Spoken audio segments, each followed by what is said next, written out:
Ωραία. Υπάρχει πολύ προτός διαξιοποίησης του που είναι στον τρόπο και έχει μια επίδραση με τα παιδιά που... Γιατί εμείς ακόμη μπορούμε το σενάριο μετά να το ξανατρέξουμε και να βάλουμε μια άλλη τετράδα, πεντάδα μηνύων, ανάλογα με το πόσο θέλουμε να πούμε. Και παρακαλώ.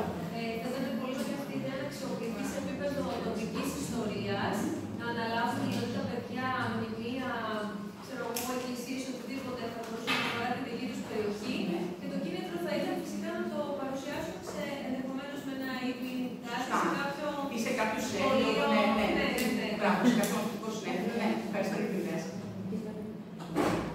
Ναι, παρακαλώ. Και εγώ, τα παιδιά θέτουν τις ερωτήσεις και τις ψάχνουν μετά. Ακριβώς. Τους λέμε εμείς ένα παιδιά, κινηθείτε λίγο σε αυτές και μετά σκέφτονται και αυτά και δικά τους. Τι θα μπορούσε να σας... Εσείς τι θα θέλατε να ρωτήσετε γι' αυτό. Αυτός προτάει συνομήλικος.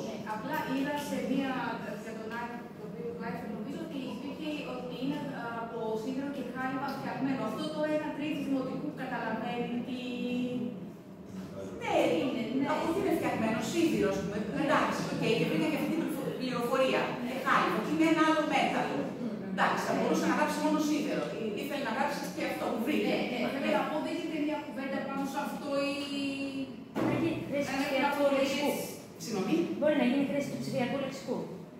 Ναι, ότι μπορεί. Ναι, φαντάζομαι και μόνο που μπαίνουν στη διαδικασία να ψάξουν. Μετά από τους είπαμε, τους βοήθησα και εγώ, τους λέω ψάξτε, ας πούμε, από τι είναι φτιαγμένο αυτό, ας πούμε, ο Παρθενώνας από μάρμαρο, το είδος του Άιφερα από σίδερο, δηλαδή κάποιες βασικές ερωτήσεις και ναι, δεν ξέρω.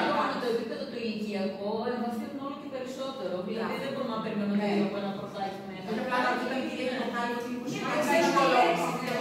δύσκολο. Γιατί δεν το θεωρώ δύσκολο το μάθημα. Φυσικά και είναι και εγώ από πάνω και εξηγώ και εννοείται αυτό που συζητάμε, ο ρόλος μας είναι υποστηρικτικός, συντονιστικός κτλ.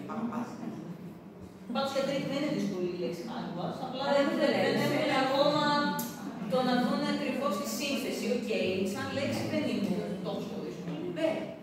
Σίγουρα το καταλαβαίνω και ακόμα ένα είδος μετά. Αυτό, δηλαδή δεν θα το εμβαθύνουν τόσο, το ξέρουμε ότι δεν έχει μετά αυτό.